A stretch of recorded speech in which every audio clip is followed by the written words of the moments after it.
Hare Krishna. So, Mokshada Ekadashi is a very special Ekadashi in two regards.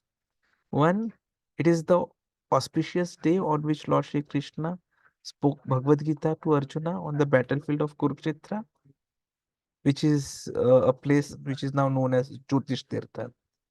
And anyone who gives a Bhagavad Gita away to a deserving person on this day is bestowed profuse blessings by Shri Krishna Bhagwan.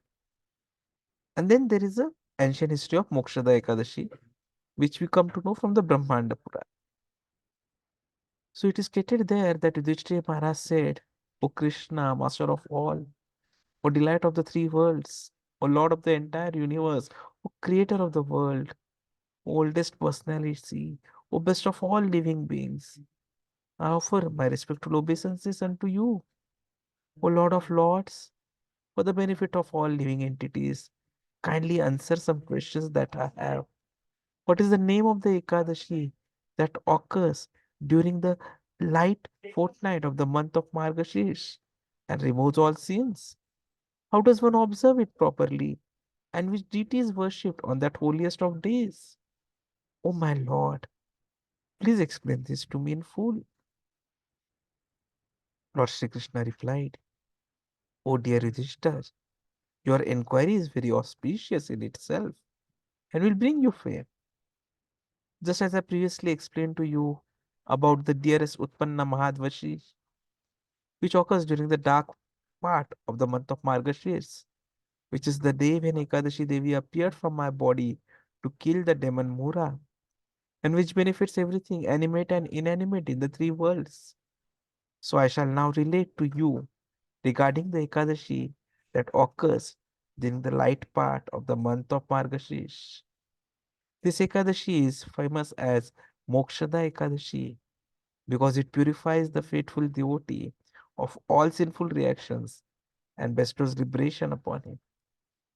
The worshipable deity of this auspicious Ekadashi day is Lord Damodar. With full attention, one should worship him with incense, ghee lamp, fragrant flowers, and tulsi manjaris. O best of saintly kings, please listen as I narrate to you the ancient and auspicious history of this Ekadashi day. Simply by hearing this history, one can attain the merit earned by performing a horse sacrifice. By the influence of this merit, one's forefathers, mothers, sons, and other relatives who have gone to hell can turn around and go to the heavenly kingdom.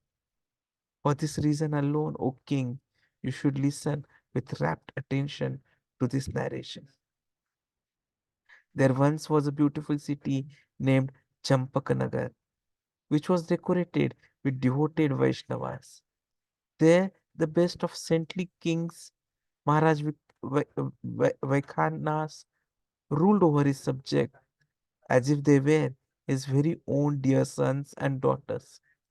The Brahmins in that capital city were all expert in the four kinds of Vedic knowledge. The king, while ruling properly, had a dream one night in which his father was seen to be suffering the pangs of hellish torture in one of the hellish planets ruled over by the Yamraj. The king was overwhelmed with compassion for his father and shed tears. The next morning, Maharaj Vaikhanas described what he had seen in his dream to his council of twice born learned Brahmins. O Brahmanas, the king addressed them. In a dream last night, I saw my father suffering on a hellish planet. He was crying out in anguish, Oh son, please deliver me from this torment of this hellish condition. Now I have no peace in my mind. And even this beautiful kingdom has become unbearable to me. Not even my horses, elephants, chariots, my vast wealth in my treasury that formerly brought so much pleasure gives me no pleasure at all. Everything, O best of the Brahmins, even my own life, my wife, my sons, they have become a source of unhappiness since I beheld my father suffering the tortures of the hellish condition. So, where can I go? And what can I do, Brahmins, to alleviate this misery? My body is burning with fear and sorrow. Please tell me what kind of charity, what kind of fasting, what austerity, or what deep meditation, and in service upon which deity I may have to perform to deliver my father from that agony and bestow upon liberation upon my forefathers. O best among the Brahmins, what is the use of one's being a powerful son if one's father must suffer on a hellish planet? Truly, a such son's life is useless, utterly useless to him and to his forefathers. The twice born Brahmins replied, O king, in the mountainous forest, not far from here, is the ashram where a great saint Parvatamuni resides. Please go to him, for he is Srikal Gyani. He knows the past, the present, and the future of everything, and can surely help you in your gaining relief from your misery. Upon hearing this advice, the distressed king immediately set out on a journey to the ashram of famous sage Parvat. The ashram was indeed very big and housed many learned sages, expert in chanting the sacred hymns of the four Vedas, Riga, Yajur, Sam, and Atharva. Approaching the holy ashram, the king beheld Parvat Muni seated among the assembly of sages, adorned with hundreds of tilaks from all the authorized sampradayas, like another Brahma or Vyas. Maharaj Vaikanas offered his humble obeisances to the Muni, bowing his head and then prostrating his entire body before him.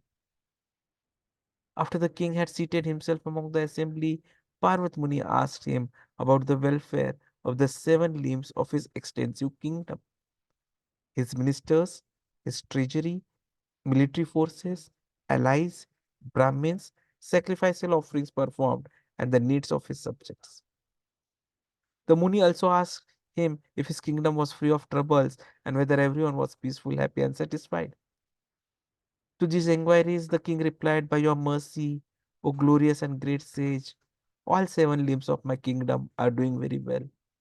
Yet there is a problem that has recently arisen, and to solve it, I have come to you, O Brahmana, for your expert help and guidance. Then Parvat Muni, the best of all sages, closed his eyes and meditated on the king's past, present, and future. After a few moments, he opened his eyes and said, Your father is suffering the results of committing a great sin, and I have discovered what it is. In his previous life, he quarreled with his wife and forcibly enjoyed her sexually during her menstrual period. She tried to protest and resist his advances, and he will read out, Someone please save me. Please, O husband, do not interrupt my monthly period in this way. Still, he did not stop or leave her alone. It is on account of this grievous sin that your father now has fallen into such a hellish condition of suffering. King Vaikhansan then said, O greatest among sages, by what process of fasting or charity may I liberate my dear father from such a condition? Please tell me how I can relieve and remove the burden of his sinful reactions, which are a great obstacle to his progress towards ultimate release, salvation, liberation, going back home. Bharat Muni replied, During the light fourth night of the month of Margashis, there occurs an Ekadashi called Mokshada. If you observe this sacred Ekadashi strictly with a full fast and give directly to your suffering father the merit you thus obtain, you will be freed from his pain and instantly liberated. Hearing this, Maharaj Vaikhanasa profusely thanked the great sage and then returned to his palace to perform this vrata, austere rite. O Yudhishthir, when the light part of the month of Margashris at last arrived, Maharaj Vaikhanasa faithfully waited for the Ekadashi Tithi to arrive. He then perfectly, with full faith, observed the Ekadashi fast with his wife, children, and other relatives.